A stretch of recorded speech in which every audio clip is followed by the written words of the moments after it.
My sister-in-law, who was like a sister to me, passed away. Thank you, I whispered to her, who lay in the casket with a gentle smile.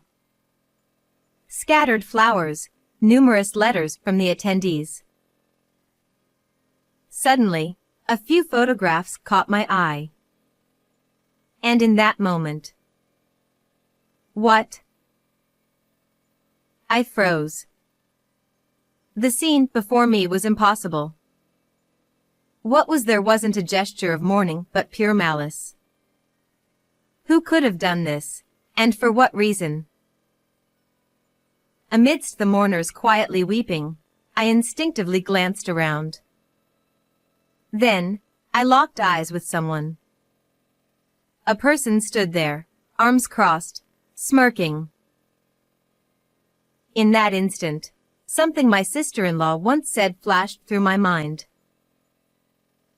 If anything ever happens to me. Without thinking, I dashed out of the funeral hall. The story goes back a little further. I am a 33-year-old housewife living with my husband David, whom I married 5 years ago, in a rented apartment in the suburbs. We have no children. Both David and I love children and have always wanted to have them, but I have never been pregnant. Concerned, we went to a hospital for a consultation, but neither of us had any particular health issues. So, for now, we are simply waiting to conceive naturally. There are times when I feel down about it, but overall, my married life with David is quite fulfilling. Being with David, who has a calm and gentle nature, brings me peace, and taking care of the household for him is a joy for me as a housewife. On weekends, we often go shopping or take trips together. Just these things alone make me feel glad to have married David, but there is one more reason I feel this way. That reason is the presence of David's sister, Nancy. Nancy is 2 years older than I am, and we have been close since I got married, mainly because Nancy and I share the same hobby. Both of us love intricate work, especially making jewelry and embroidering small items. I spend my free time between household chores, while Nancy fits it in between her work, and we enjoy our hobby together. Nancy is more skilled at handicrafts than I am, and whenever I have questions, she kindly offers advice without a hint of annoyance. She often shares her dinner with me or gives me brand-name bags she no longer uses. She really takes good care of me. Nancy is also actively involved in volunteer work and often finds time to help others. I think of Nancy as if she were my own sister and truly admire her. Nancy, it's been a while. I brought the parts for the accessories we were going to make today. Thank you, Kathy. I'm sorry for asking you to bring them. Nancy replied apologetically as she welcomed me into her living room. I ran out of time to go buy them myself because I had to go to the hospital. Nancy has a chronic illness. Although we wouldn't notice it in her daily life, it's thanks to her regular checkups and medication. Don't worry about it, I replied, spreading the parts out on the table. The accessory we were going to make today would be particularly special for Nancy. It was something she would wear at her own wedding. A tiara adorned with pearls and beads. She had shown me the design sketch, and it was already stunning. I couldn't wait to see the real thing. Nancy currently has a fiancé, and their wedding is about 6 months away. I had been introduced to him before. He is quite handsome and also an elite graduate from a prestigious university. However, he is neither arrogant nor boastful, but rather humble and gentlemanly. I think he is a perfect match for Nancy, who is a person of such great character. As we were excitedly working together, the doorbell rang, signaling a visitor. Nancy immediately got up from her seat, Just a moment. glancing at the intercom monitor. But then she let out a displeased, Oh no. and reluctantly headed toward the entrance. I continued with the work, assuming it was probably a salesman. A short while later, I heard the footsteps of several people walking noisily down the hallway. The living room door opened, and there stood my father-in-law. Oh, Kathy, isn't it? It's been quite a while. For a daughter-in-law, you sure don't show your face often. Must be nice to have such a carefree life. He sneered as soon as he saw me, frowning. Hey, Dad, what are you doing here? Don't tell me you're here to ask for money again. I'm not lending you anything anymore. And of course, neither is David. It seemed he had let himself in without permission. Nancy interjected sharply as she hurried back into the living room, clearly having followed him in. Since our marriage, David and I had only met my in-laws a few times, despite them living nearby. In reality, we were practically estranged from them. The reason was that they were greedy and extravagant, constantly pestering their children for money. That's cold, coming from family. Aren't you marrying some high-flying elite from a big corporation? Then lending me a little money wouldn't hurt, would it? Oh, I know. Hey, Kathy. He continued, his voice suddenly turning syrupy sweet. You'll lend me some money, won't you? I don't know when I'll be able to pay it back, but it's okay, right? After all, you're the daughter-in-law, so you should be filial. Well, that's... I stammered, caught off guard by his request directed at me. Before I could say anything more, Nancy stepped in. Stop it! Don't drag Kathy into this mess. Now, please, just leave already. She said firmly, grabbing her father's shoulder and forcibly pushing him back towards the entrance. The front door slammed shut with a loud bang, and Nancy immediately returned. I'm sorry for having such a troublesome parent. She apologized, looking sad and bowing her head. Nancy, there's nothing for you to apologize for. I'm not bothered at all. Come on, let's get back to our work, okay? I said cheerfully, trying to lift the mood. Finally, a smile returned to Nancy's face. Having such difficult parents brings a lot of hardship to their children. Despite this incident, Nancy's tiara was slowly coming together. We were just one step away from completing it, but that step was never to be taken. Because Nancy suddenly passed away. It was just 1 month before the wedding. I didn't fully understand the details, not being knowledgeable about medicine, but it seems a seizure, one of the symptoms of her chronic illness, had occurred, and she wasn't able to manage it. Normally, when she had a seizure, she could calm it down by taking her medication, but that time, it seemed she didn't have the medication she always carried with her. When I heard of Nancy's death, I couldn't quite feel sadness. It was all so sudden that I couldn't fully grasp the situation. Slowly, however, the reality began to sink in, and I found myself overwhelmed with grief, unable to hold back my tears. But I couldn't just remain sad. We had to prepare for the funeral. David, being her younger brother, was set to be the chief mourner. Ordinarily, it would be the spouse or the parents who would take on this role, but Nancy had not yet registered her marriage, and her parents were completely unhelpful, only talking about the life insurance money. I couldn't help but question their sanity, considering how they could only discuss money when their own daughter had just passed away. I even found myself wondering if they had somehow wanted Nancy gone for the insurance payout. That's how appalling their behavior was.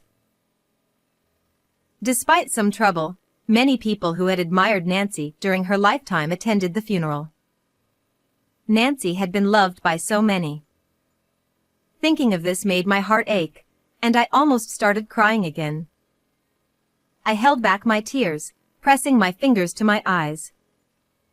I knew that constantly mourning would not bring Nancy peace. As I was thinking that, Kevin, Nancy's fiancé, who had red eyes from crying, approached me.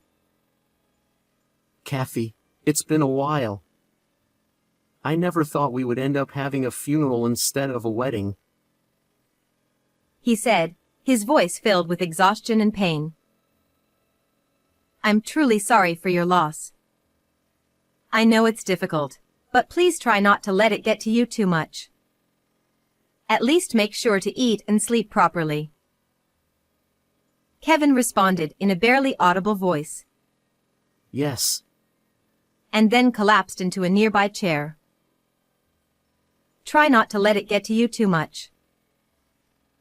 I realized I wasn't one to talk. To find closure, I decided to open the coffin one last time and say a final goodbye to Nancy. I felt certain that Nancy would want me to do so. Nancy, lying in the coffin, looked as if she were simply sleeping.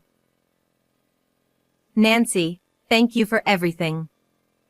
I whispered and was about to close the coffin when I noticed something placed next to her face. A photo? We had placed a few mementos in the coffin so Nancy could take them with her to heaven, but I didn't remember placing any photos. Curious, I discreetly picked it up. The moment I saw the photographs, I gasped in shock, letting out a small cry. Quickly, I covered my mouth. The pictures showed Kevin entering a hotel with a woman I didn't recognize. My mind raced with questions. Who put these here? Why? Were these photos even real? With these doubts swirling in my mind, I cautiously glanced at Kevin. Noticing my gaze, Kevin flashed a brief smirk. The expression, so out of character from his earlier grief-stricken demeanor, was chilling. His eyes were fixed on the photos in my hand. Seeing his expression, I realized that Kevin had placed these photos in the coffin. He must have intended to burn them along with Nancy's body, to destroy the evidence. Or perhaps it was to torment Nancy, or whoever found them. What is this? What are you trying to do? I demanded, moving toward Kevin, unable to contain myself. Kevin chuckled softly. You found them, huh? What can I say? It's exactly what it looks like. That woman, she claimed to have a quiet hobby like handicrafts, but she wasn't quiet at all. She even dared to defy me, an elite with a good face. Of course, I decided to go for a kind, younger, and more obedient girl. His words made my blood run cold. Well, no way. So, because of that, Nancy became a nuisance to you, and... I stammered. Kevin smiled brightly and said, I wonder why she didn't have her medication with her right when the seizure happened. At that, I couldn't help but scream. People around us turned, startled, and gathered in confusion. This man, he did something to Nancy.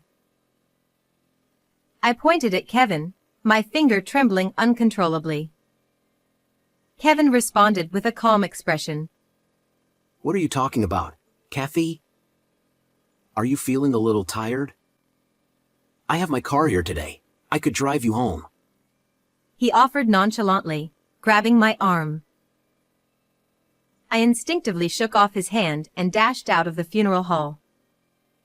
I could hear Kevin calling after me, but I ignored him and kept running. I was scared of him, but there was another reason I ran. I remembered something Nancy had said to me before she died. If anything happens to me, check under the closet. At the time, I thought it was just a joke, but now I realized it was an urgent message from Nancy. Nancy's house wasn't far away. I grabbed my heels in my left hand to make it easier to run and dialed my phone with the other. I called the police. I couldn't let someone like him roam free. He needed to face the proper consequences. The police didn't sound particularly concerned, but they agreed to head to the funeral hall. I had to hurry too. I ran with all my might and finally reached Nancy's house. There was no need to worry about the key. I already had a spare one. I opened the front door and headed straight for the bedroom where the closet was. The closet was immediately to the right as I entered the room. I crouched down on the wooden floor, peering underneath the closet. There was something white there. I reached in and pulled it out. An envelope. I quickly opened it, and inside were extra copies of the photos I had seen earlier and a voice recorder. It was solid evidence of Kevin's affair. Clutching these items, I sprinted back toward the funeral hall. On the way, I decided to play the voice recorder to check its contents. This is. By the time I arrived at the funeral hall, the police were already there, with a police car parked in the lot. As I entered, everyone's eyes turned toward me. Kevin was speaking with the police near Nancy's casket. As I said, it's a misunderstanding. I didn't do anything. She passed away due to her illness. Maybe the call was just a prank or an attempt to harass me. There isn't any proof, after all. If you're going to make such accusations, then bring some evidence. The police, appearing to believe Kevin's words, replied, Well, we only came because there was a call. That's all. And with a reluctant smile, they seemed ready to leave. Wait. I have the evidence right here. I shouted, stepping onto a nearby chair and pressing the play button on the voice recorder I had brought. How could you cheat on me? The wedding is so soon, and you betray me like this. Shut up! It's because you're not cute enough. It's not my fault. I have proof of your affair. Should I send these photos to your company? If you end it with her now, I'll forgive you. Please, come back to me. If you do that, you know what will happen, right? You won't live to see another day. Nancy and Kevin's voices reverberated throughout the funeral hall. The rawness of the conversation left everyone stunned and utterly silent. David was the first to break the silence. You! How could you do that to my sister? This prompted the attendees to start shouting, one after another, hurling insults at Kevin. He stammered, What? It's her fault. It's not my fault. She didn't listen to me. A commotion was on the verge of breaking out when one of the police officers, who had been watching from the sidelines, blew his whistle. The sharp sound cut through the air, and the crowd settled slightly. The officer, seeing the moment, then spoke. Could you come with us to the station for further questioning? His tone had shifted from reluctant to commanding, and he now glared at Kevin with intensity. The attendees, following his lead, all turned their glares toward Kevin as well. Realizing he couldn't escape, Kevin muttered in frustration, Damn it! his shoulders slumping in defeat. Sometime later, Kevin was arrested. Even after being taken into custody, Kevin stubbornly refused to admit his guilt, but in the end, he couldn't escape the police's relentless questioning. As I was informed by the officers, when Nancy had her seizure, it was because Kevin, who was with her, snatched her medication and threw it away. How could someone do something so cruel? I don't want to think of him as a human being. I wish he would stay behind bars forever, but he'll probably be out in a few years. To protect me from any possible retaliation once Kevin is released, David decided to request a transfer, and we moved far away. This incident also led us to completely sever ties with his awful parents, who cared only about money, even after their own daughter died. I don't think we'll ever see them again. At first, moving to a new place where I knew no one was challenging, but now I've made new friends who share my love for crafts, and I'm enjoying my new life. And there was another piece of good news. I found out that a new life is growing inside me. We don't know the gender yet, but the name is already decided. Whether it's a boy or a girl, we'll name them Tracy, a name similar to Nancy's, whom I admire so much. I'm sure Nancy must have felt deep regret to be betrayed by the one she loved and have her life end halfway through. So I have resolved to live my life fully, for both of us. That is my vow. How did you like this story? Don't forget to subscribe to the channel. See you in the next video.